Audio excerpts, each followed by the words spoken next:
ప్రాణానికి నా ప్రాణం అంటారు.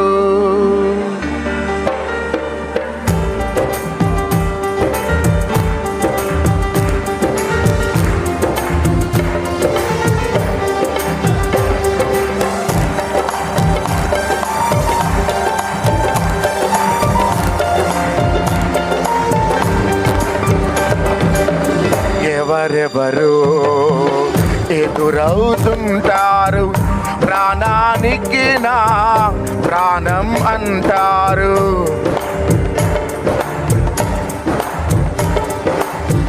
ఎవరెవరు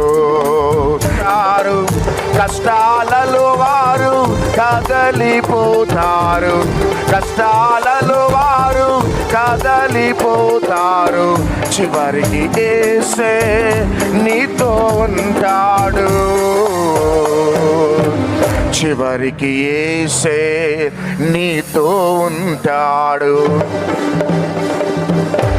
ఎవరికి ఎవరు ఈ లోకములో, ఎవరికి ఎవరు ఈ లోకములో, చివరికి యేసే పరలోకములో, చివరికి యేసే పరలోకములో. ఎవరికి ఎవరు చేరి వచ్చిన ప్రతి ఒక్కరికి, అలంకరించిన దైవజనులందరికీ మా నిండు వందనాలు. మరి ముఖ్యంగా బ్యాప్టిస్ట్ చర్చ్ వేదికని ఈ ప్రత్యేకమైన కార్యక్రమానికి ఇది వాడుతున్నందుకు ఈ యొక్క బ్యాప్టిస్ట్ చర్చ్ని, కాంగ్రిగేషన్ని, సంఘాన్ని, కమిటీ మెంబర్స్ని, దైవజనులను దీవించునుగాక. మరి ముఖ్యంగా తెలుగు రాష్ట్రాలలో ఒక ఆణిముత్యాన్ని మనం కోల్పోయినాము. Really, Praveen Pagadala, he's anointed man of God. He's not a fear-filled man of God, but he's a fire-filled man of God. He is not a fear-filled man of God, but he's a fire-filled man of God with uncompromised. ఎవరు మరవలేరు. ఆయన కుటుంబానికి దేవుడు ఆదరించాలని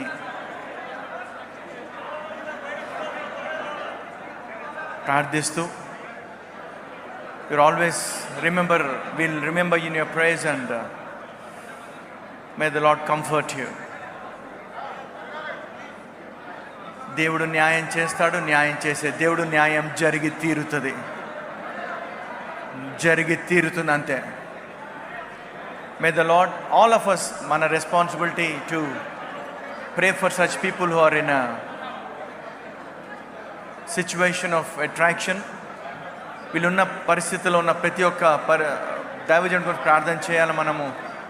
వాళ్లకు దేవుడు దూతల్ని, దైవజనులందరికీ కూడాను, ఇక్కడ ఉండే విశ్వాస సోదరులు, సోదరిమణులు, చిన్నలు, పెద్దలు, ప్రతి ఒక్కరు. గడాల గారు నిజం చెప్పాలంటే వారు గొప్ప వ్యక్తిత్వం ఉన్నటువంటి వ్యక్తి. వారి గురించి నాకు తెలిసిన, నేను విన్నా, నేను తెలుసుకున్న విషయాలను బట్టి చాలా గొప్ప వ్యక్తిత్వం విషయం. అందరూ అనుకుంటుందంటే ప్రవీణ్ పగడాల గారు ఇప్పుడు మన మధ్యలో లేరు అనుకుంటున్నారు. నేను ఆ విషయాన్ని ఒప్పుకోను. ఎందుకంటే వారి భావాలు, వారి ఆలోచనలు, వారి మాటలు ఇప్పుడు మనతోటే ఉన్నాయి.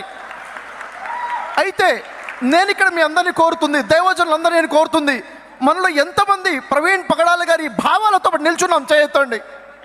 ఎంతమంది ఈ భావాలతో పాటు నిల్చున్నాం? ఏదో వచ్చామా, చూసామా, పోయామా అని కాకుండా వారి భావాలతో పాటు, వారి ఆశయాలతో పాటు, దేవుడిచ్చిన పిలుపుతో పాటు దైవజనులుగా వారు నిల్చోవాలి. ఎందుకంటే ఇహలోకం శాశ్వతం కాదు, పరలోకం నిత్య జీవమే శాశ్వతమైనది. కాబట్టి దానికోసం మనం ప్రజల్ని ఈరోజు సమాజంలో చూసుకుంటే మానవత్వం మంట కలిసిపోయేది.